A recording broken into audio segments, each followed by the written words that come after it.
دوسرے کے کمرے میں جائے گا تو دستک دے کے جائے گا، کوئی بھی شخص اذان کے وقت بات نہیں کرے گا، بلکہ اذان کے وقت گھر میں کرفیو لگ جائے گا۔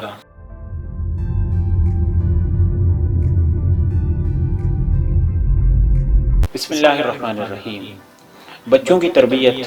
اور بچوں کی اخلاقی نشو و نما اور بچوں کی دماغی برتری کے لیے جو شاہ کلید کی حیثیت رکھتا ہے وہ گھر کا ماحول ہے، اور گھر کے ماحول میں سب سے پہلی چیز جو ہے وہ گھر کا 24 گھنٹے کا نظم کیا ہے، 24 گھنٹے کا جو وقت ہے وہ کیسے گزرتا ہے۔ اس کے لیے سب سے آسان کام اگر آپ کرنا چاہیں تو وہ ایک گھر کا دستور العمل ہے۔ مثلا اس میں کچھ چیزیں ہیں کہ کوئی بھی شخص اونچی آواز میں بات نہیں کرے گا، کوئی بھی شخص چیخے گا چنگاڑے گا نہیں، کوئی بھی شخص اذان کے وقت بات نہیں کرے گا، بلکہ اذان کے وقت گھر میں کرفیو لگ جائے گا، دوسرے کے کمرے میں جائے گا تو دستک دے کے جائے گا، اور دوسرے سے بات کرے گا تو پورے احترام کے ساتھ بات کرے گا، پوری شائستگی کے ساتھ بات کرے گا۔ اگر کوئی کسی کا کام کر دے تو وہ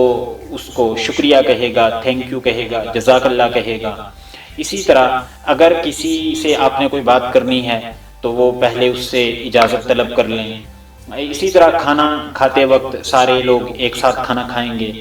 اسی طرح اور بھی جن چیزوں کے بارے میں جو وقت طے ہو جائے گا سب لوگ اس کی پابندی کریں گے۔ مثلا صبح ہم لوگوں نے 5 بجے اٹھنا ہے، اور نماز کے بعد ہم سب لوگوں نے اکٹھے بیٹھ کے کچھ دیر تلاوت کرنی ہے، اس کے بعد ہم نے کوئی بک پڑھنی ہے،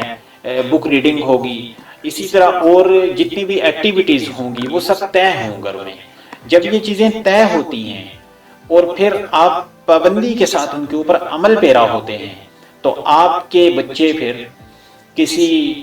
تربیت کار، کسی مینٹور اور کسی موٹیویشنل اسپیکر کی طرف بھاگنے کی کوئی حاجت محسوس نہیں کرتے، بلکہ ان کے مربی اور ان کے مرشد صورت والدین ان کے گھر میں موجود ہوتے ہیں، جن کا ہر فعل، جن کا ہر عمل اور جن کا اٹھنا بیٹھنا بچوں کی تربیت سے جڑا ہوتا ہے۔ اس کے لیے آج ہی آپ اپنے گھر کا ایک ٹائم ٹیبل بنائیں، آپ اپنے گھر کا ایک دستور بنائیں، اور اس دستور میں وہ تمام چیزیں آپ طے کر لیں جن کا آپ کو سامنا ہوتا ہے، اور جن میں عام طور پہ آپ کے گھر میں لڑائی ہوتی ہے یا آوازیں اونچی ہوتی ہیں یا ایک دوسرے کو پکارنے کا اور ایک دوسرے کو آواز دینے کا اگر کوئی شائستہ اور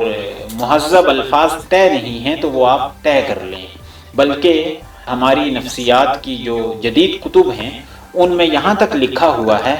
کہ جیسے محبت کے الفاظ طے ہوتے ہیں ایسے ہی غصے اور جذبات کے الفاظ بھی انسان کو طے کر لینے چاہیے تاکہ وہ حدود کراس نہ کر دے اور وہ بد تہذیبی پر نہ اتر آئے۔ اس لیے ہمیں اپنی نارمل زندگی کی طرح ہمیں اپنی اب نارمل اور جذبات سے مغلوبیت کے اوقات کے جو الفاظ اور جملے ہیں وہ بھی ہمیں پہلے سے سیٹ کرنے ہیں اور طے کرنے ہیں۔